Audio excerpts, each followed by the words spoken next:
Olá, queridas irmãs, queridos irmãos. Estamos iniciando agora o nosso estudo semanal de O Livro dos Espíritos. Esse é o nosso estudo de número 120. Sejam muito bem-vindos. Continuaremos agora a estudar a terceira parte da obra, que nos leva ao conhecimento das leis morais. E estamos atualmente estudando o 10º capítulo da Lei de Liberdade. Hoje nós vamos nos debruçar sobre as questões que vão de 860 até 871. Dessa forma, nós vamos terminar o item fatalidade, que já iniciamos no estudo anterior, e também nos debruçaremos sobre o item conhecimento do futuro. Antes de iniciarmos o estudo, vamos à nossa prece inicial. Então vamos, nesse momento, buscar silêncio em nossos pensamentos, em nossas emoções, e vamos nos dedicar à imagem mental do Divino Amigo Jesus. Amado Mestre, nós queremos agradecê-lo pela oportunidade de estarmos juntos estudando o Livro dos Espíritos. Que nós possamos contribuir com boas vibrações para os nossos mentores espirituais durante esse estudo, para que eles usem nas atividades do bem. E que, por nossa vez, nós nos fortaleçamos através do estudo, através do conhecimento das obras de Kardec, para os enfrentamentos de nossas vidas. Assim, confiantes, Mestre, entregamo-nos em vossas mãos misericordiosas. Muito obrigado, Senhor, e assim seja. Muito bem, amigos, nós iniciamos então já o estudo do item fatalidade, em nosso estudo anterior.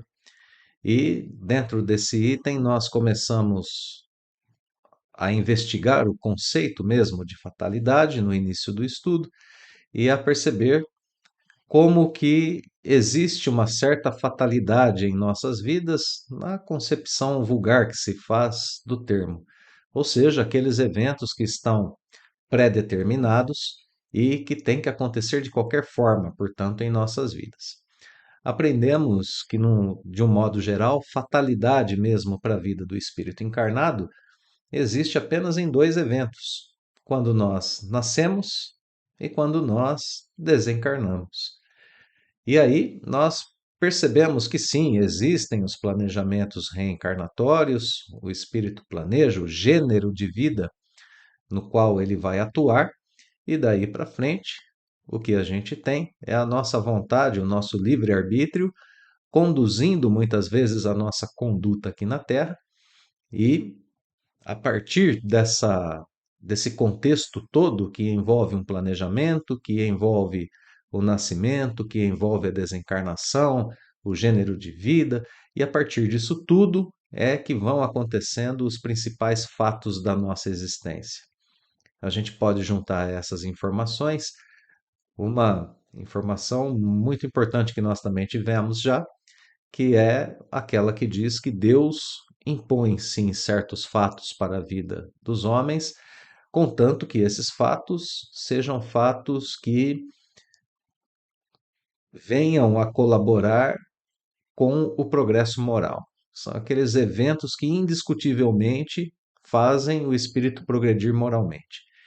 Então, nós temos unido a todo esse contexto ainda a questão da providência divina posta em nossas vidas. E é com essas ideias que nós estamos trabalhando. Bem, chegamos agora ao estudo da questão 860, que vai colocar para a gente, vai introduzir de forma um pouco mais incisiva, né, um pouco mais direta, a questão da vontade humana.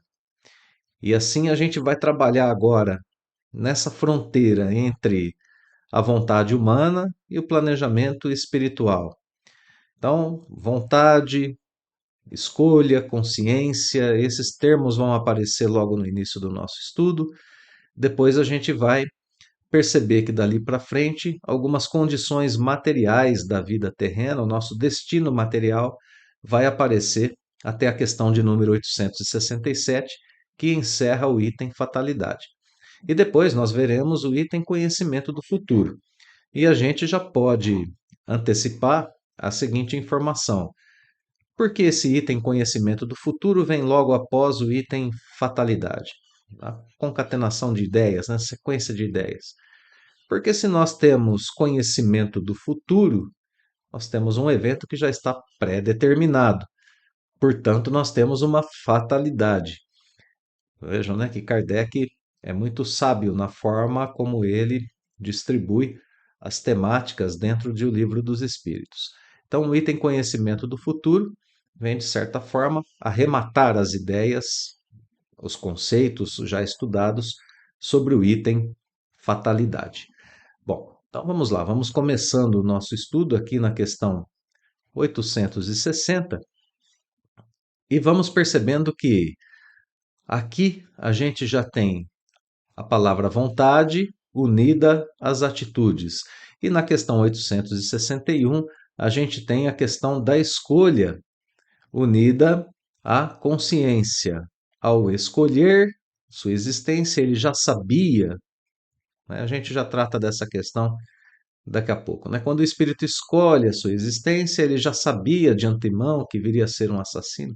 Então, veja, a questão da escolha, a questão da consciência e aqui em cima a questão da vontade.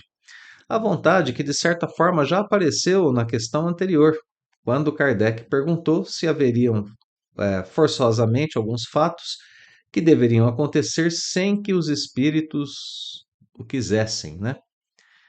Então, aqui a gente tem já a questão da vontade na questão 859A, o tema da vontade, né? Na questão 859A. Ele aparece, ainda que não com toda essa força que aparece na questão 860, mas ele já nos fez uma visita aqui, né? Ele já começou a ser introduzido. E agora esse tema vai ser desenvolvido. Como que as fatalidades estão sendo entendidas quando comparadas, quando confrontadas com a vontade humana. Então vamos lá. Pode o homem, pela sua vontade e por seus atos, fazer que não se deem acontecimentos que deveriam verificar-se? E reciprocamente?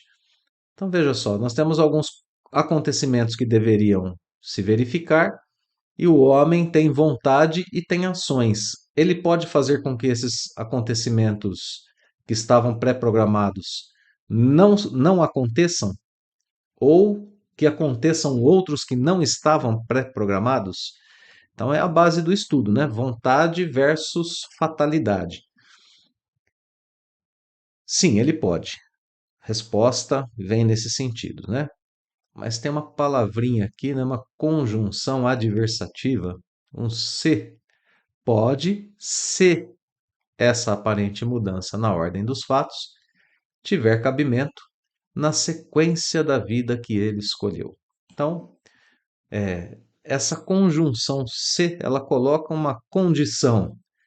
A gente pode fazer com que coisas aconteçam e com que coisas não aconteçam dentro do nosso planejamento, contanto que isso esteja dentro da sequência da vida que a gente escolheu, ou dentro do gênero de vida que nós escolhemos. Então, nós temos, sim, essa condição de, através de nossas atitudes, de através de nossa vontade, exercermos certas ações que modificam alguns eventos de nossas vidas. Um exemplo, nós poderíamos ter escolhido uma vida na qual nós teríamos relacionamentos, pelo menos um relacionamento muito difícil, de um encontro com um inimigo do passado, por exemplo, que estivesse aqui presente também, encarnado no planeta Terra. Nós programamos isso para a sequência de nossas vidas. Mas aí, de repente, nós começamos a trabalhar no bem de uma certa forma que esse nosso trabalho no bem envolve um contexto mais amplo. A gente começou a trabalhar devagarzinho no bem, nós fomos crescendo nesse trabalho em qualquer contexto, né? Pode ser no nosso contexto profissional, no contexto familiar, no contexto das obras de caridade, ou digamos que nos envolvemos com as práticas do bem em todos esses contextos. Então, os mentores espirituais, a providência divina, percebe que a presença deste inimigo nesse momento poderia nos desviar dessa obra do bem, sendo que a gente está desenvolvendo com grande, a gente está crescendo com grande desenvoltura nessa obra que a gente abraçou. Então, prefere a providência divina nesse momento deixar com que esse encontro não aconteça, deixar esse encontro para mais tarde. Será mais proveitoso que ele aconteça em um outro instante. Sigamos na obra do bem e que esse encontro não aconteça agora para não nos desviar, não nos desequilibrar. Se a providência divina julga que isso é o melhor.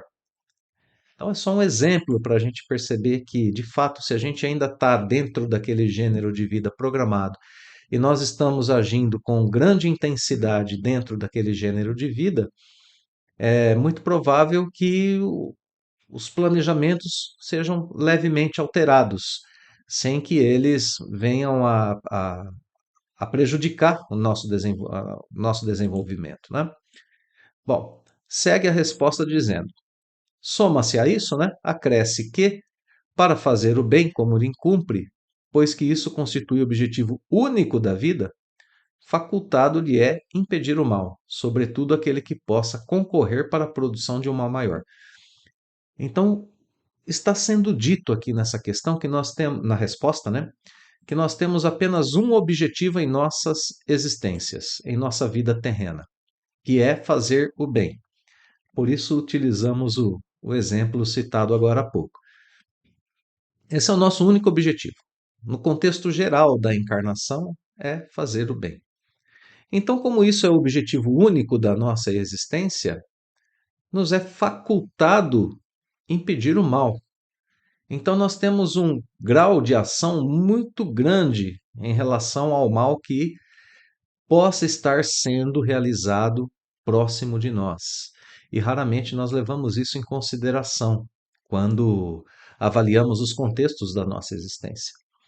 Nós somos protegidos, entre aspas, pela providência divina, quando nós dedicamos uma ação que impede o mal que está acontecendo perto de nós. É muito interessante percebermos isso, porque nós somos elementos de ação no bem. E enquanto nós somos causa direta do bem na Terra, estamos trabalhando pela providência divina, estamos trabalhando pela justiça divina. E dessa forma, voltemos à resposta para a gente perceber que ela diz, né, que é facultado ao homem impedir o mal, sobretudo aquele mal que possa concorrer para a produção de um mal maior. Então, sim, a gente pode evitar algumas coisas que ocorram em nossas vidas, levando em consideração essas duas circunstâncias. E, portanto, o homem é o artífice de seu próprio futuro. Então, ele nunca está sujeito a uma fatalidade cega. Essa questão é uma questão central sobre o estudo da fatalidade, porque ela coloca diretamente as nossas ações e nossas. É um conjunto, né? O conjunto da nossa vontade, de nossas ações, no centro da nossa condição de bem-estar na Terra. Quanto mais nós trabalhamos no bem, mais nós temos bem-estar. Então, é uma questão central do item fatalidade e que a gente deve lembrar dessa questão no decorrer de nossas existências o tempo todo, porque nós estamos na Terra com um objetivo: produzir o bem. E quando assim o fazemos, nós estamos dentro do nosso planejamento. E se nós estamos dentro do nosso planejamento com excelência, agindo com excelência, a gente tem algumas modificações que acontecem e que vêm para o nosso próprio bem-estar. É muito interessante percebermos isso. Bom, então, se nessa questão nós trabalhamos os temas da vontade e das atitudes em união, Na questão 861, nós começamos a ver a questão da escolha e da consciência. A pergunta que Kardec coloca é a seguinte: o espírito escolhe uma existência e ele acaba por cometer um assassinato.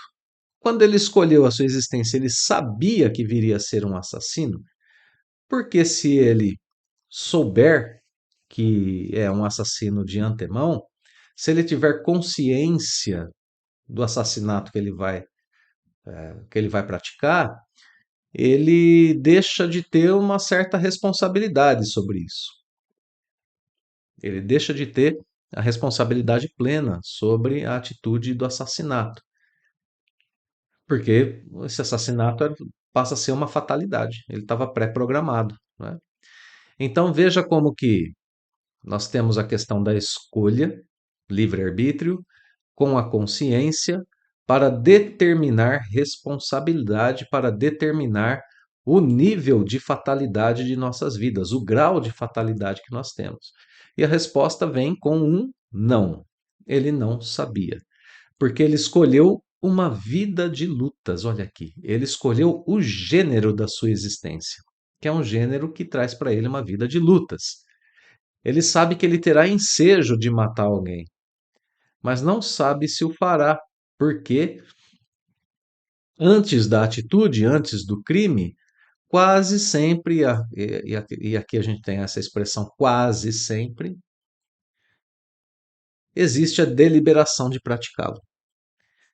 Porque muitas vezes não existe a deliberação, né? É quase sempre. Existem circunstâncias da vida terrena em que uma pessoa age por instinto, por impulso, age estando fora da sua, como nós já estudamos, inclusive, fora da sua plenitude mental, então não há deliberação. Mas na maior parte dos casos, quase sempre, existe deliberação de praticar aquele ato ou não. Então, sempre que o homem delibera sobre uma coisa, ele é livre. E aqui está, portanto, o livre-arbítrio. Então, mais uma vez, a explicação se refere aqui ao gênero de vida escolhido.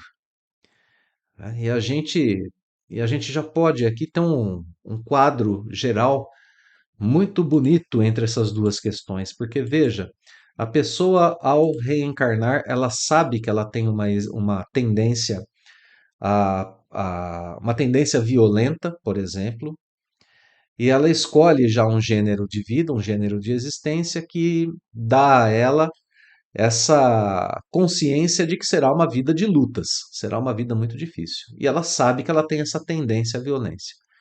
Se estiver perto, como eu disse agora há pouco, né, o exemplo que a gente ofereceu agora há pouco, de um inimigo do passado, ela realmente pode acabar cometendo esse crime, assassinando esse inimigo do passado. Então há uma tendência muito grande para que isso aconteça. E isso ela sabe quando ela faz o seu planejamento reencarnatório. No entanto, ela reencarna e passa, como nós demos o exemplo agora há pouco, a agir no bem incessantemente. E aí o que acontece com a providência divina? Ela dá uma chance a essa pessoa e afasta o inimigo do passado. Ou então essa pessoa, acontece o contrário, né? Essa pessoa se envolve com algumas atitudes muito infelizes, com pensamentos nocivos, com emoções de baixa vibração, e aí, novamente, né, esse inimigo do passado será colocado no caminho da pessoa pela providência divina? Talvez, não sabemos. Se isso for, se a presença desse inimigo for benéfica para os dois, a providência divina permitirá. Se não for benéfica, pode não acontecer. Então, por que esse exemplo? Por que retomamos o exemplo? Apenas para dizer o seguinte: nós que estamos encarnados não conseguimos julgar a fundo aquilo que é pré-determinado em nossas vidas ou aquilo que não é. O melhor que a gente pode fazer é trabalhar no bem, sabendo que existem eventos pré-determinados? Existem. Mas que também nós temos um grande grau de atuação diante de todos os eventos de nossas vidas, né? O nosso livre-arbítrio, a nossa consciência, a nossa vontade estão sempre preservados. segue a resposta dizendo que se soubesse previamente que como homem teria que cometer um crime, o espírito estaria a isso predestinado. Então, não teria livre-arbítrio, né? Ficar sabendo que ninguém está predestinado ao crime.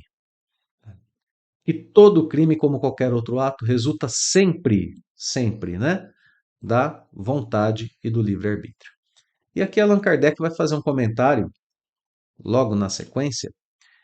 Kardec vai apresentar um comentário que vai fazer uma distinção para a gente, dizendo que a gente confunde duas coisas, o sucesso material e os atos da vida moral. E essas são duas coisas que não se misturam no que diz respeito à fatalidade. O codificador segue explicando que fatalidade, que algumas vezes há, só existe em relação aos sucessos ou fracassos materiais. A gente já vai partir para isso. Próximo passo do texto começa a analisar sucessos e fracassos materiais. Então, para sucesso e fracasso material, algumas vezes a causa está fora de nós, fora da nossa vontade, fora das nossas atitudes. Agora, quanto aos atos da vida moral, esses sempre emanam do próprio homem, né? Frase final aqui. No tocante, pois, a esses atos, nunca há fatalidade. Então, aqui a gente encerra essa questão da fatalidade no que diz respeito ao ambiente externo e ambiente interno. Claro que Kardec vai seguir aqui até a questão 867 agora, analisando fracasso, sucesso, sorte, azar, como a gente vai ter ensejo aqui de verificar, com relação à vida material. Agora ele se dedica à vida material, dado que já está estabelecido que as escolhas morais estão completamente livres de qualquer incidência de fatalidade e que a fatalidade ela reside às vezes em alguns eventos materiais. Então vamos lá, vamos para esse estudo, então começando na questão 862, quando o codificador pergunta: parece que tem algumas pessoas que nunca conseguem sucesso em nada daquilo que elas produzam, que empreendam, né? Parecem perseguidas por um mau gênio. Aqui Kardec não quer usar a palavra azar. Ela parece perseguida por azar, ela fracassa em tudo que ela faz. Não se pode chamar a isso fatalidade? Olha só. Será uma fatalidade se lhe quiseres dar esse nome. Então veja, né, que o tema aqui é o fracasso constante, né? A pessoa, tudo que ela tenta, ela fracassa. A gente não poderia chamar isso fatalidade? A resposta vem nos seguintes termos: se você quiser chamar assim, você pode. Mas isso decorre mais uma vez do gênero da existência escolhida. É que essas pessoas quiseram ser provadas por uma vida de decepções a fim de exercitarem a paciência e a resignação. Entretanto, não creias seja absoluta essa fatalidade. Então vamos dar uma paradinha aqui para a gente pensar a respeito mais uma vez do gênero da vida escolhida. A pessoa escolheu viver uma vida de fracasso material. Ela quis receber a prova das decepções. E vejam o que a prova das decepções desperta no espírito: a necessidade de exercício da paciência e da resignação. É por isso, muitas vezes, que o espírito escolhe esse tipo de prova. Eu não quero ter sucesso material na existência seguinte, porque eu quero treinar em mim duas virtudes: paciência e resignação. A prova da miséria, a prova da pobreza, é a prova da paciência e da resignação. Então, o espírito escolhe esse gênero de vida e ainda assim isso não está sujeito à fatalidade. Meus amigos, isso é muito importante da gente perceber dentro deste estudo, porque esse estudo do Livro dos Espíritos nos conduz a uma análise daquilo que está acontecendo em nossa existência atualmente. A gente analisa a nossa prova, seja ela de sucesso ou de fracasso. prova material, o contexto material. Nós analisamos tudo o que acontece. Eu tenho sucesso, tenho fracasso nas coisas que eu estou empreendendo para a minha vida material, nos meus contextos familiares, mesmo nas minhas atividades doutrinárias, nas atividades em geral que o espírito produz para si mesmo. O que ele está vivendo? Como é que o emocional está respondendo a isso? Eu tenho me revoltado? Eu tenho estado tranquilo, sereno? Porque dependendo da resposta que eu dou aos eventos da vida, é que eu consigo o meu progresso espiritual. Então, a minha educação está na minha resposta. E é importante conhecer a essência, o gênero das provas. Quando eu conheço o gênero das provas, eu posso analisá-las do ponto de vista espiritual. E aí então eu tenho de fato crescimento espiritual. Então essa análise é uma análise que deve ser feita constantemente por todos nós, né?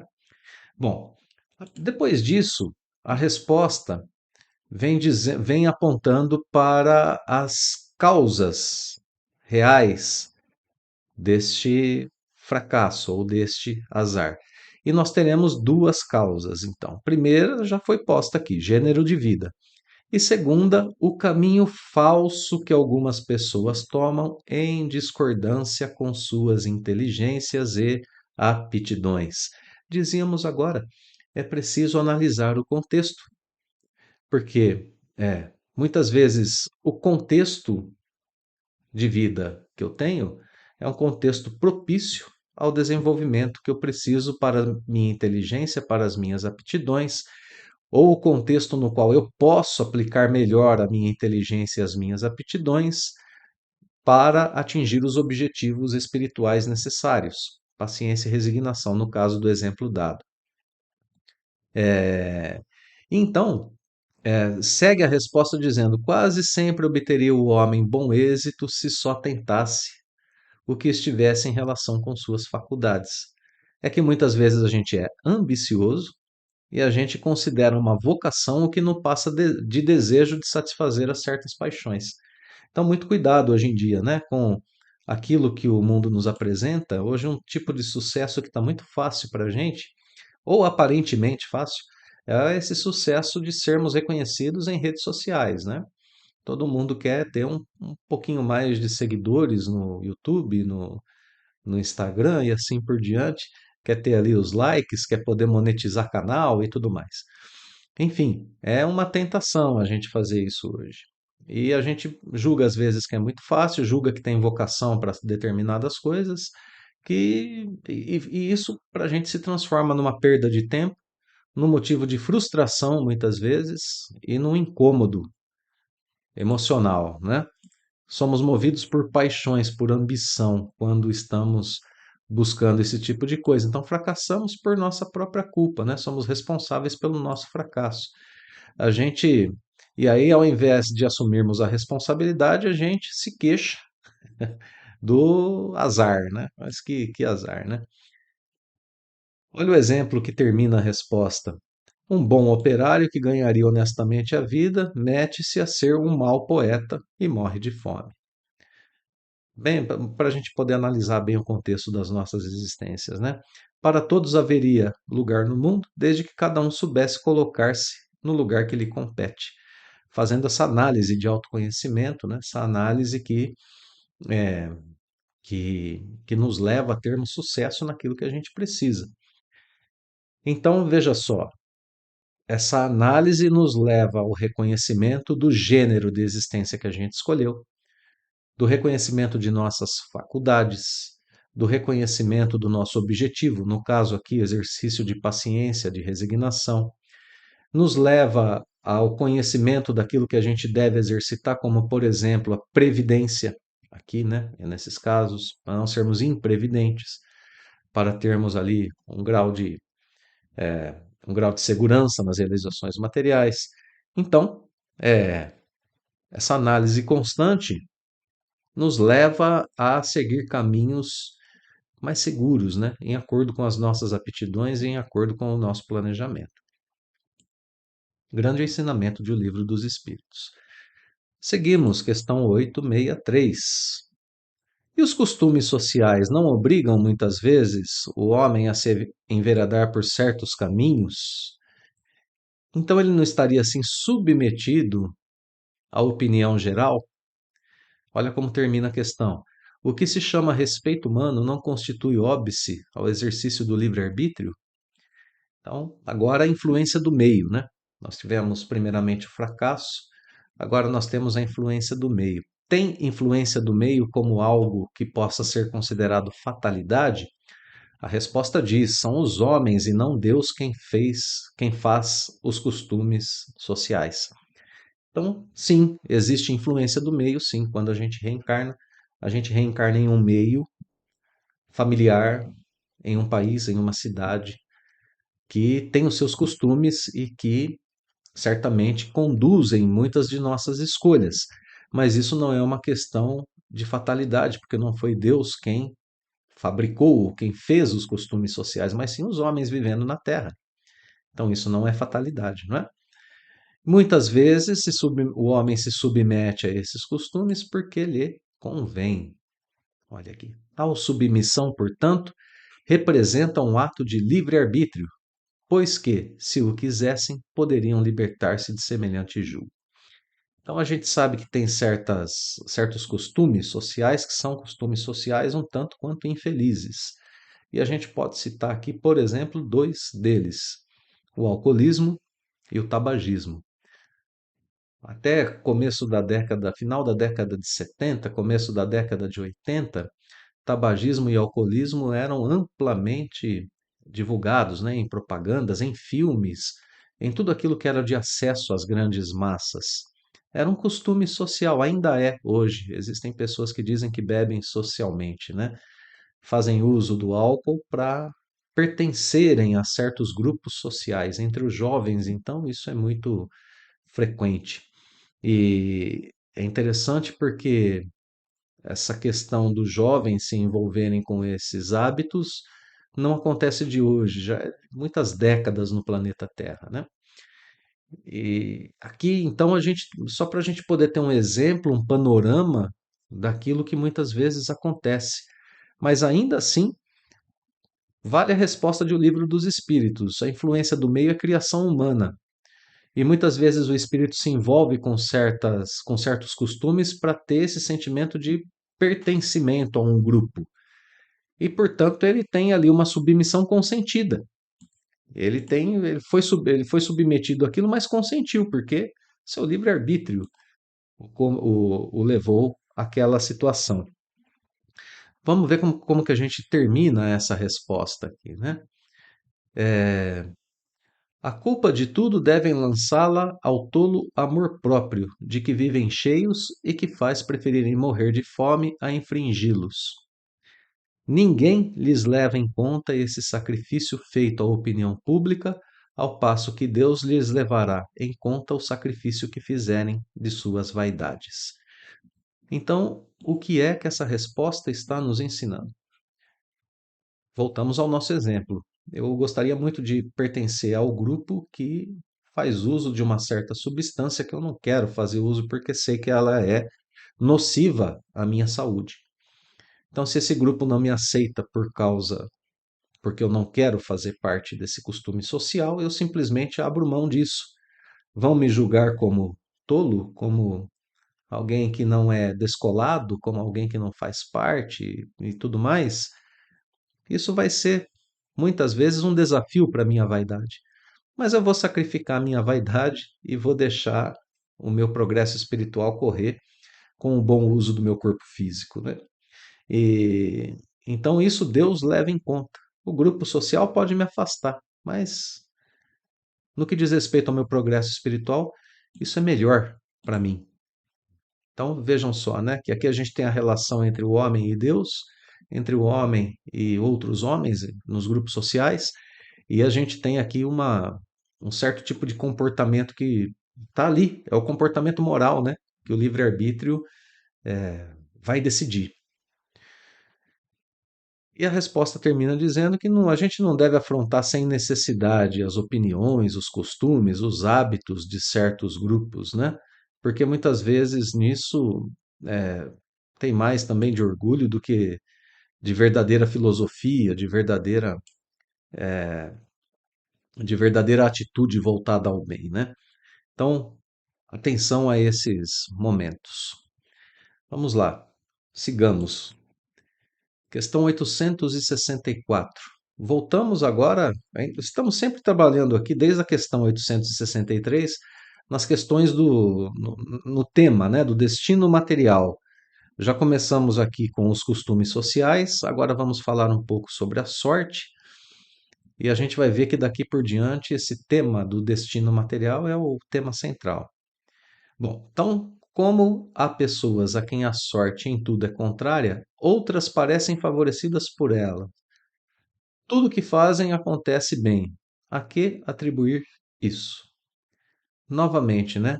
Duas causas: pessoas que sabem se conduzir melhor e pode ser um gênero de prova.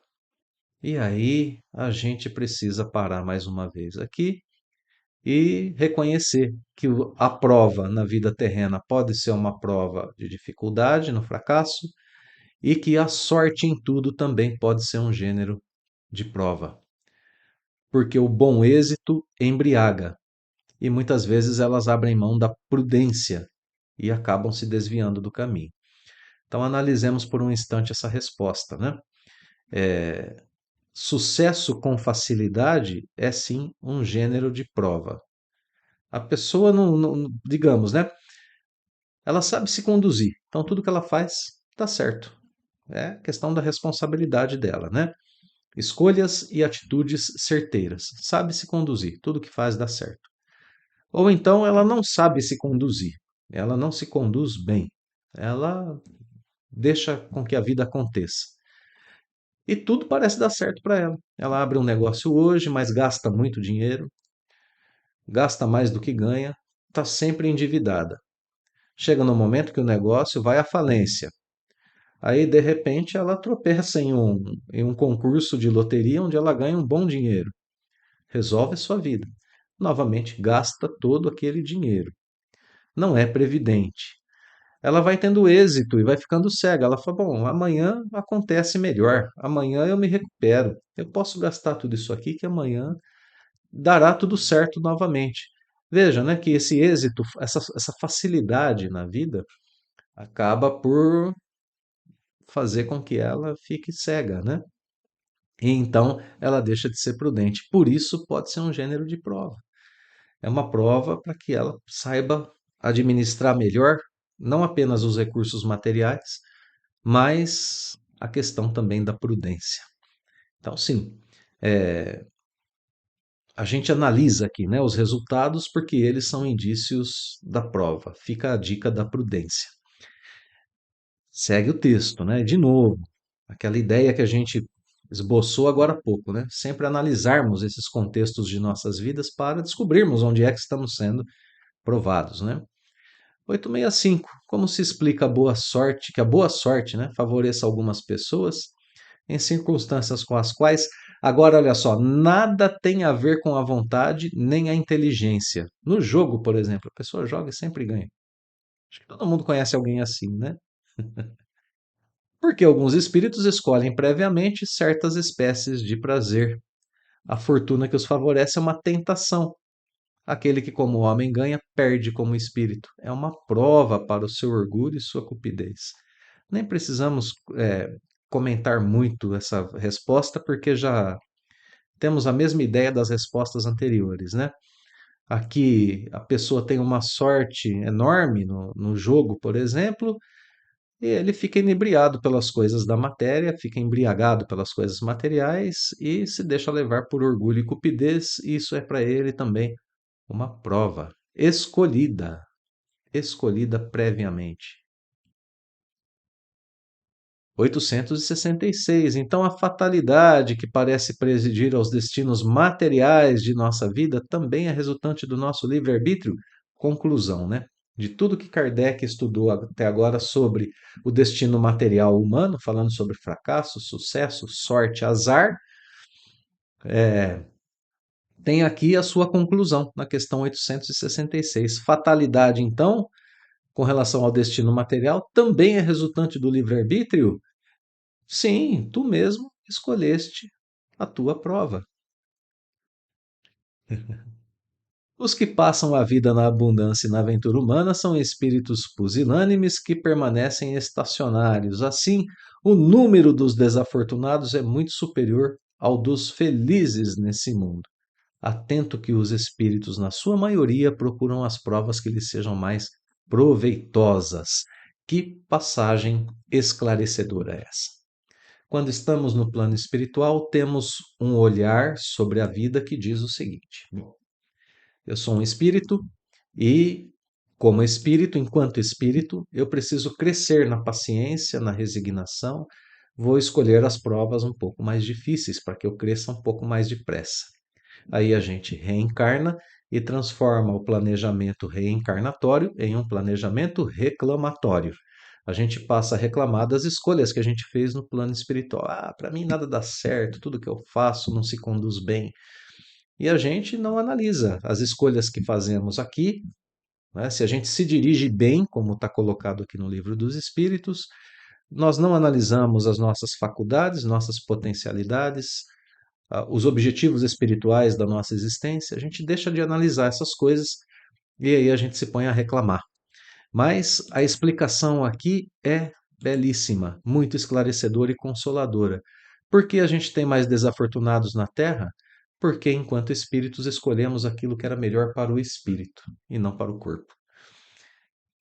E diante desse conhecimento agora, nós estamos despertos e devemos seguir a nossa vida com um ponto de vista completamente diferente daquele que temos tido, não é?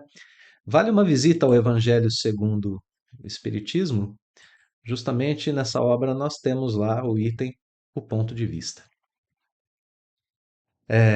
Os espíritos veem a futilidade das grandezas e gozos do mundo material. Então, soma-se a isso que a mais ditosa existência terrena, né, material, é sempre agitada, sempre perturbada, quando mais não seja pela ausência da dor.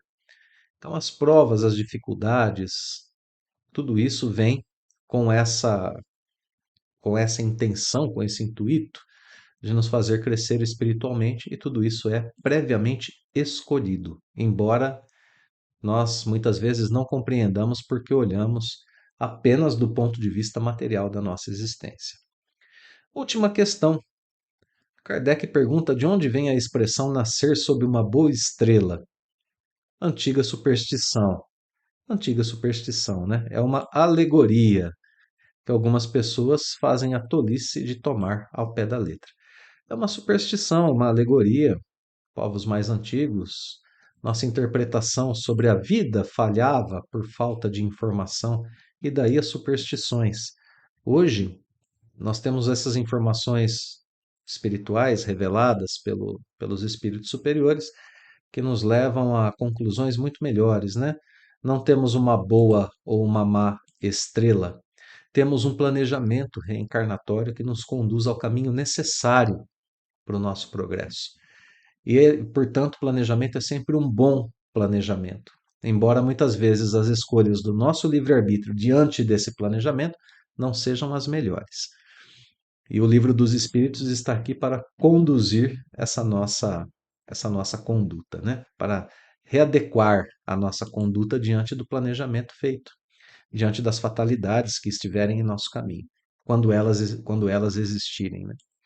E nas condições que foram ensinadas aqui nesse item. Muito bem, amigos. Então, item final do nosso estudo de hoje, conhecimento do futuro. Vamos até a questão 871. Retomando, né?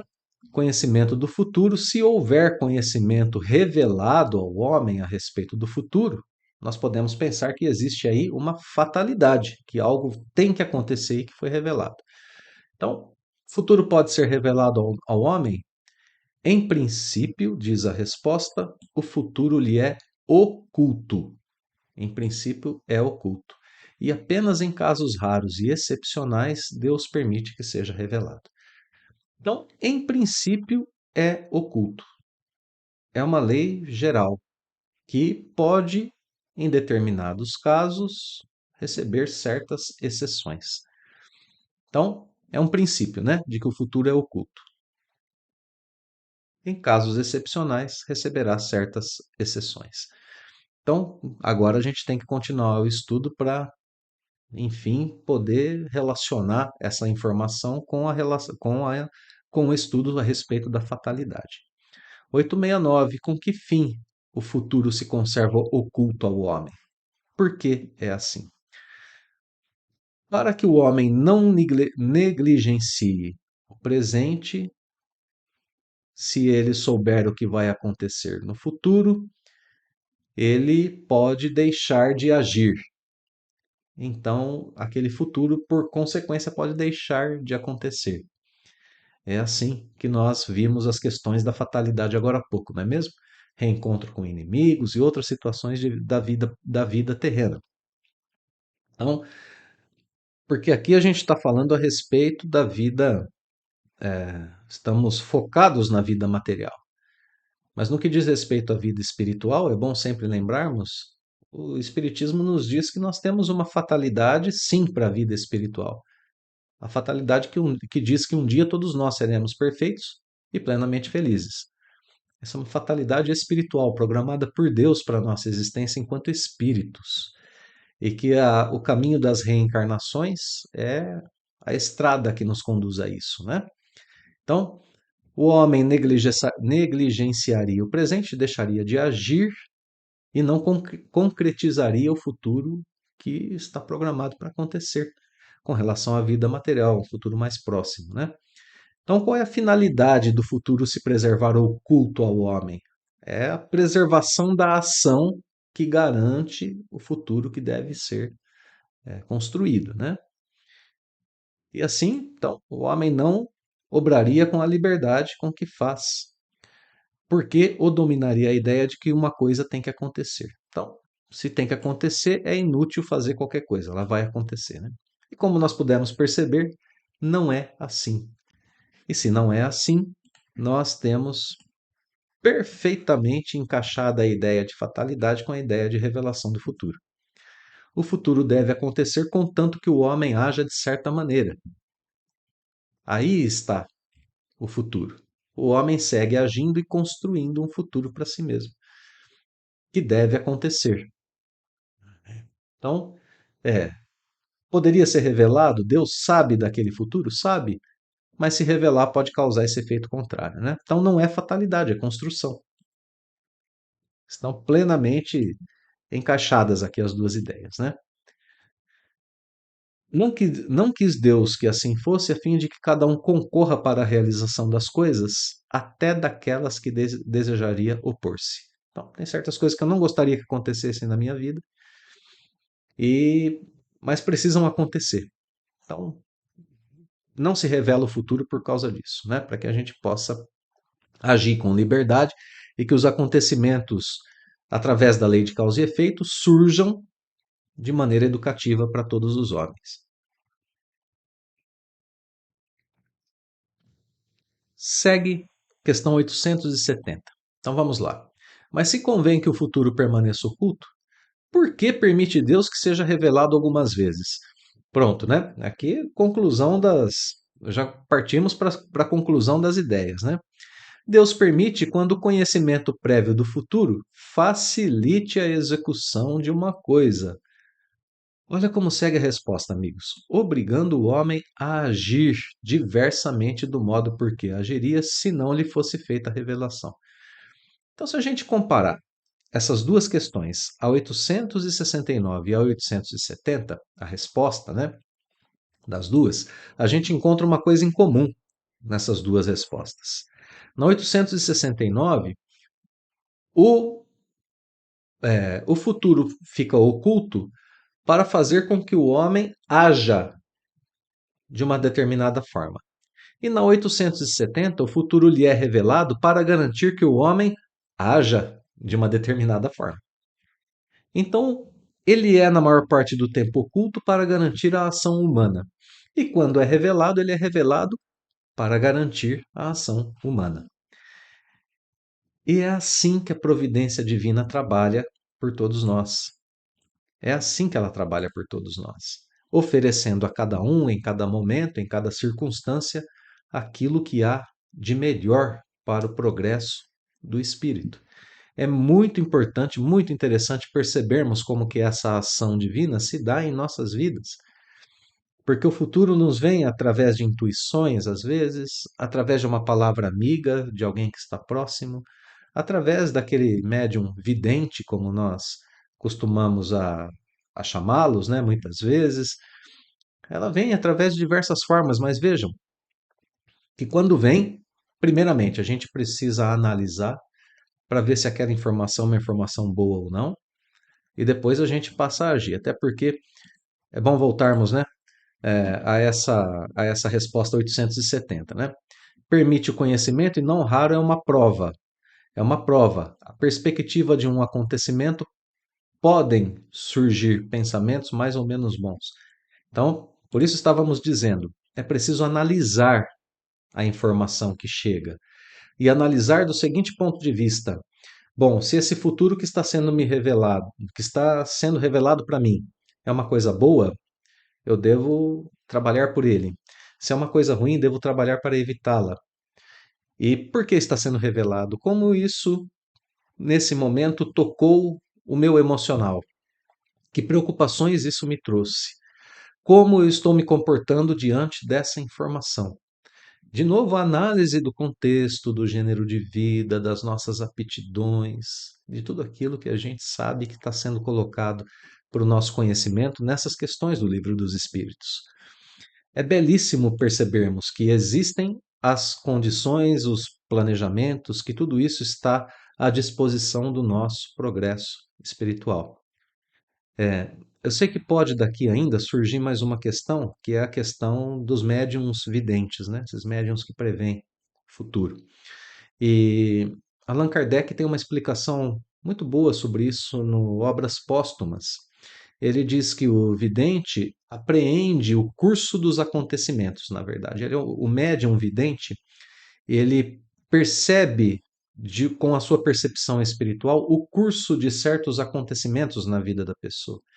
Então, ele tem uma visão mais ampla e ele percebe coisas que estão tendenciosamente a acontecer, né? Coisas que têm tendência a acontecer no futuro prévio. Então não é que ele adivinhe o futuro, é que ele percebe algo que está prestes a acontecer e informa, dizendo para a pessoa muitas vezes se ela está no bom caminho, no caminho da realização para aquilo ou não, né? Então ele tem essa percepção mais dilatada, tanto que às vezes o que foi predito acontece e às vezes não. Então não é de fato uma previsão do futuro o que acontece com os médiuns videntes, explica Kardec. Ele está tendo um ensejo, ele está tendo uma intuição, ele está vendo algo que muito provavelmente vai se realizar, mas que depende, sempre depende da conduta do espírito, de suas aptidões, tudo aquilo que a gente viu agora há pouco, né? O livre-arbítrio continua pleno em todas as circunstâncias. Então, muita serenidade com relação a essas questões de predição do futuro, né? Até porque, continuando a resposta, nós vemos que podemos ter diante dessas predições bons ou maus pensamentos, a gente pode desperdiçar em nós sentimentos como, por exemplo, a cobiça, a gente pode ter uma perspectiva diferente da vida, é, ou então a gente pode ter até mesmo sentimentos e pensamentos generosos. Depende de nossas tendências, né? De como nós seguimos a nossa existência. Termina a resposta dizendo que se a predição não se cumpre, está aí outra prova. Então vejam, né? Pode prever o futuro? Pode. Isso vai ter consequências imediatas no pensamento, no sentimento, nas ações. Vai ter consequências se for cumprida a predição, se não for cumprida a predição. E o que fica muito claro aqui de tudo isso é que, se a predição não se cumpre, né, o que fica muito claro aqui é que, mais uma vez, mesmo tendo previsão do futuro, não há, por causa disso, fatalidade. Segue a resposta ainda. Nem por isso, entretanto, lhe caberá menos o mérito ou demérito dos pensamentos, bons ou maus, que a crença na ocorrência daquele fato lhe faz nascer no íntimo. Continuamos plenamente responsáveis por aquilo que construímos diante dessas previsões de futuro. Então, muita atenção, não é? Vamos encerrar o nosso estudo de hoje, então. Última questão, questão 871. Vamos lá. Mais uma coisa, né? A gente deve considerar, inclusive, que justamente essa incerteza a respeito do futuro é que faz com que a gente trabalhe o tempo todo aqui na Terra, né? É, até o último batimento do nosso coração, né? A gente percebe que qualquer que seja a condição que a gente tem aqui na Terra, se a gente tiver a consciência desperta, a gente sempre programa um futuro, né? A gente sempre programa algo para daqui a pouco. Então, essa incerteza de quando será o fim e de se será o fim, a nossa desencarnação, é que nos mantém ativos, né? Em progresso constante. Muita atenção com predições do futuro. Questão 871. Bom, se Deus tudo sabe, ele sabe que um homem vai sucumbir ou não diante de uma determinada prova. Isso é um princípio tranquilo para a gente, né? Bom, se é assim, qual a necessidade dessa prova? Uma vez que ela nada acrescenta ao que Deus já sabe a respeito desse homem. Uma excelente pergunta, né? Que agora o conhecimento do futuro não da perspectiva humana, mas da perspectiva divina. Então, são duas perspectivas diferentes confrontadas aqui, né? A humana, que muitas vezes falha diante da presciência do futuro, e agora como porque Deus, né, permite certas provas já sabendo o futuro, sabendo que o homem vai falhar. E o que isso acrescenta para Deus, né? A resposta é belíssima, né? Isso equivale a perguntar por que Deus não criou o homem perfeito e acabado. Sabemos, não criou o perfeito e acabado para que a gente tenha mérito na nossa perfeição. Portanto, para que a gente trabalhe, para que nós possamos agir usando o livre-arbítrio e nos aperfeiçoando. Equivale a perguntar por que o homem passa pela infância antes de chegar à condição de adulto, para ganhar experiência, né? Para poder crescer, para poder progredir, para se adaptar à sua encarnação.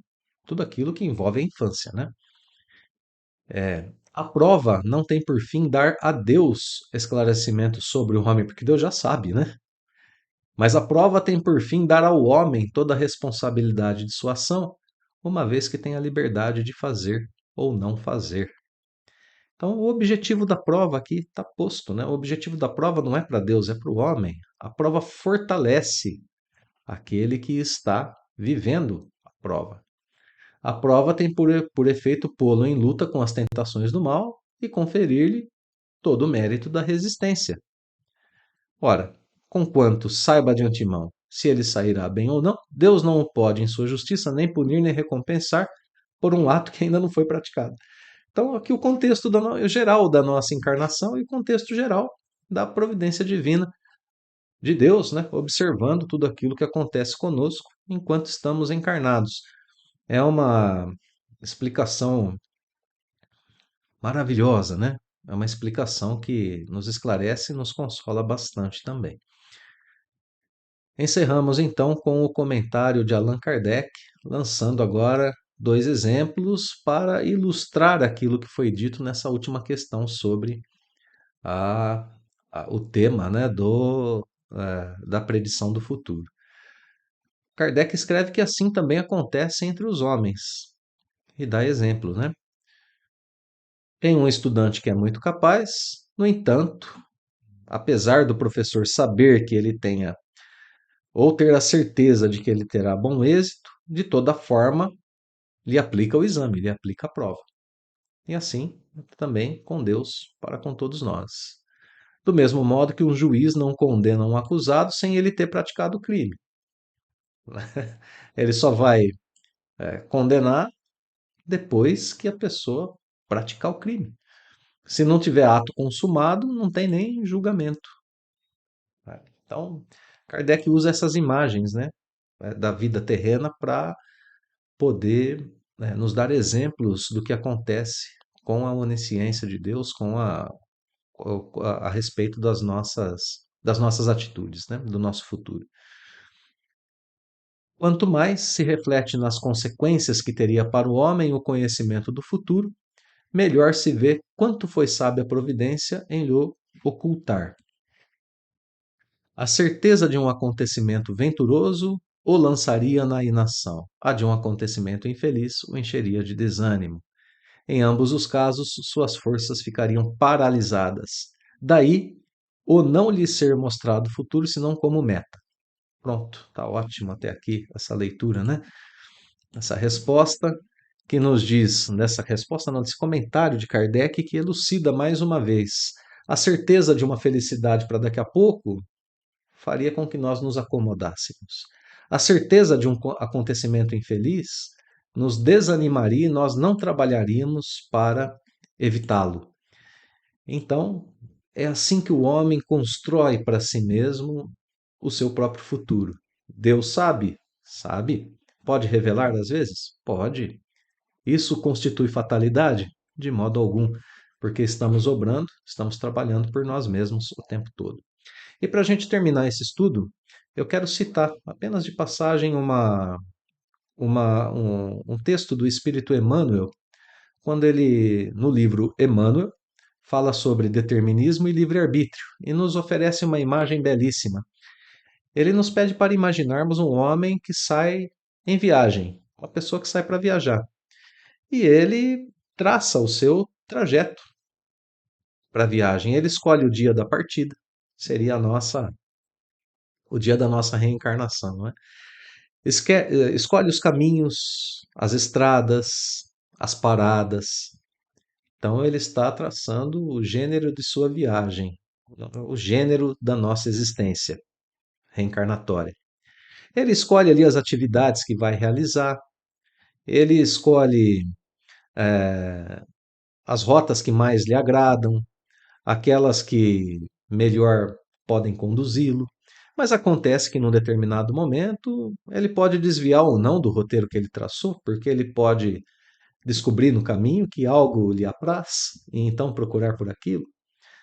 E essa é a nossa vida terrena no decorrer do seu percurso.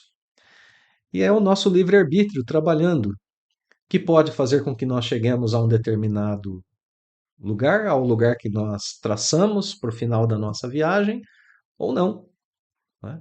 Pode ser que a gente chegue num outro destino. O que a gente sabe é que em algum momento a gente precisa voltar para casa. E esse momento de voltar para casa, ele pode acontecer com o nosso objetivo alcançado ou com o objetivo não alcançado. E com essa imagem do Espírito Emmanuel, nós temos assim uma boa referência para o que é a nossa reencarnação.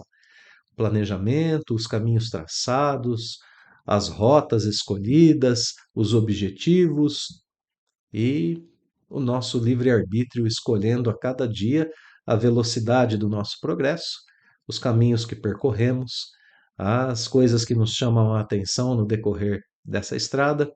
O que a gente sabe é que nós temos esses momentos maravilhosos de reflexão a respeito de nós mesmos, da vida, das estradas, das leis que regem a nossa viagem e da nossa vontade diante de tudo isso. E com essa reflexão, nós encerramos o estudo sobre as questões de predição do futuro e as questões das fatalidades em nossas existências. Aprendemos que nossas escolhas passadas e presentes moldam o nosso cenário atual e o cenário futuro, e que temos ainda à nossa disposição e ao nosso favor as leis divinas e o nosso próprio trabalho no bem, construindo um caminho cada vez melhor pavimentado para a nossa viagem mais segura, para o nosso objetivo a ser alcançado. Então, muito obrigado, meus amigos, pela paciência, pela presença nos estudos, pelos comentários sempre muito generosos aqui no nosso chat. E fica o convite para que nós possamos nos reencontrar na próxima semana e reabastecermos, né, as nossas energias para a continuidade de nossa viagem. Então, Um abraço fraterno a todos e, como sempre, os votos de muita paz.